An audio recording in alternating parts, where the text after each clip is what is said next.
Hello fun people, I'm Isaac Carlson, and today we're translating the words, names, and songs that incorporated African languages in The Lion King. And of course, that means we must start out with the first and most iconic song from within this film, The Circle of Life. Now, the initial call when the sun begins to rise is Nance Ngonya Mabagathi Baba, which translates from Zulu to mean, "Here comes the lion, my people, the father of our nation." Then, with the words Sithiu Ingonyama, we are hearing "We Hail the Lion." Whether I'm watching one of the Lion King films, the Broadway musical, or the Festival of the Lion King in Animal Kingdom, these lines always get me emotional because they're just so powerful in the context of the song. But they're also foretelling of the story to come. Simba was rising to rule over the Pride Land. It's a lyrical, musical metaphor that basically simply means all bow in the presence of a king. Oh, and wildly enough, Lebo M, Hans Zimmer's collaborator on the score of The Lion King, who I'll talk about more in a second, recorded that opening for the original animated film on his first take. The Circle of Life was showing Simba to be the future king. And this is what Siso Ngoba means. This translates to "we will win." We are being told Simba will rise above all of the trials that he will face in his life. This powerful opener is showing the journey of the future king beginning. And that's exactly what the next line that is repeated throughout the Circle of Life means.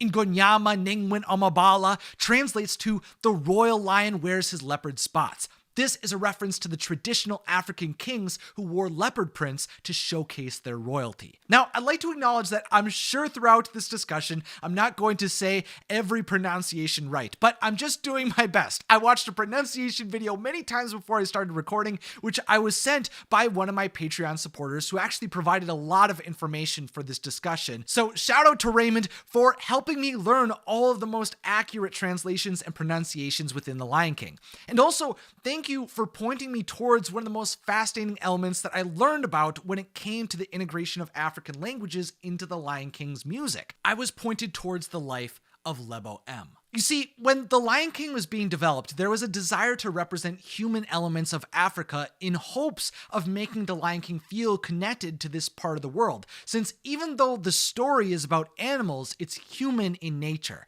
And that's definitely reflected in the languages that are used throughout the film. In a discussion about the meaning behind the words not translated within The Lion King, it just seems important to give a bit of context around why specific languages were chosen, and one of the biggest influencers of the languages used was Lebo M. You see, Tim Rice and Elton John may have been credited with writing the lyrics and songs for The Lion King, but Lebo M was the South African producer who added his culture, perspective, and language into the songs. Hans Zimmer would even describe Lebo as his tour guide through the creation of The Lion King's music, and would often give input on how the music would be formed in South Africa. As a South African man who was forced to flee his country during the turmoil of apartheid, a terrible system of racial segregation that existed for decades in South Africa, and who had recently returned to his country when Nelson Mandela was close to becoming the country's first black president, he connected with the story of Simba. Rising out of poverty, Lebo M brought his South African traditions to the music and did his best to over-deliver on his work. When Lebo came to contribute to The Lion King,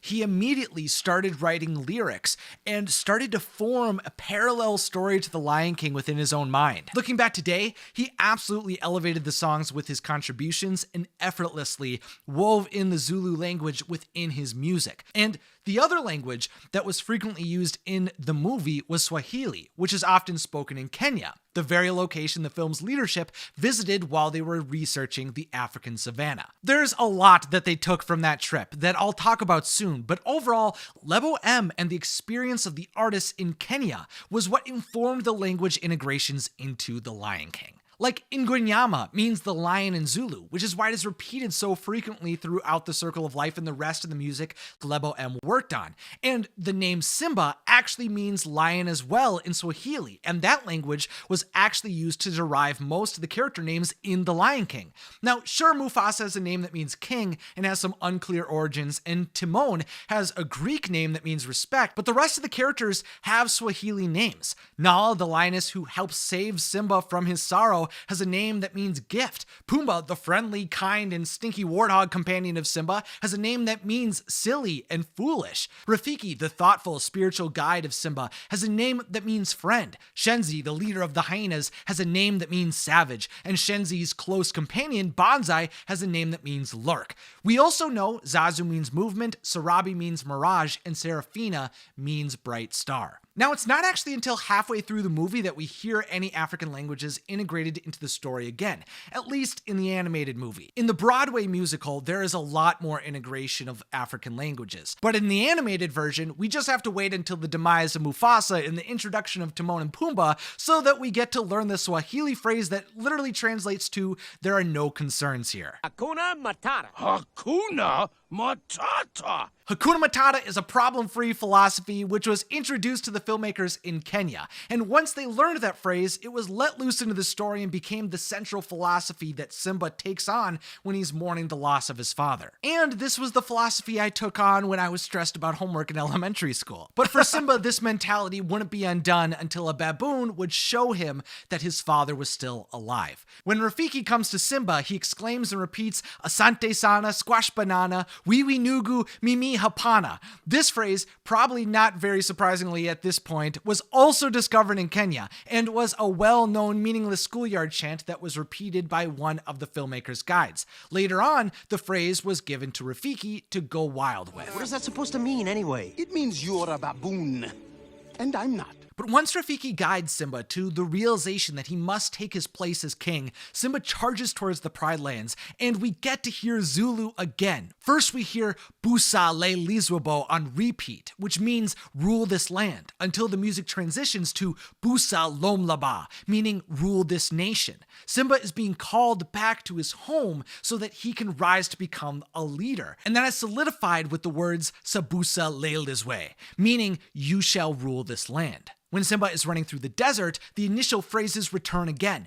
Busa Le Lizwabo and Busa Lomlaba introduce us again to Simba's call to rule his land before we hear Iskathi Sifkile, which is Zulu for our time has arrived. That idea is expanded on by the next phrase, Iskathi Buseyo, which means it's time to rule. As Simba returns to where he was born, the music is reminding him that he is meant to rise as king now, which is solidified by the words Busa Lomlaba Simba Yo, which means rule this nation Simba. This is the type of deep knowledge I love to have about Disney. It's these extra deep layers that can be appreciated if you want to dive into the history around it. And honestly, everything Lebo M did with the music and how the Zulu language is always being used to remind us of Simba's destiny is just beautiful. I absolutely love it. It just further solidifies in my mind why music and musicals can just provide such a rich experience. And of course, everything in the music and in Simba's life built to the moment where he took his place as king, which means that Lebo M's words return to further enhance the event. As soon as Simba roars at the top of Pride Rock, we immediately hear Busa Le Lizwabo, which again means rule this land. Except after this is repeated, the song goes on to say Busa no Cholo, which translates to rule with peace. Now Simba is no longer being commanded to rise up as king, he's being told that he must restore peace to his land. Then with the repeated words Iskathi Sifkele, Iskathi Buseyo, we are told again that our time has arrived, it's time to rule. But after we hear Busa Simba, which means rule Simba, we are told of the great king that is Simba. Ubuse no Cholo means he rules with peace, and Ubuse no Tando means he rules with love. And finally, when we hear Ngonyama Nengwin Amabala, we are being told that the royal lion wears his leopard spots. Simba's time had come to become king, and he had taken his place in the circle of life.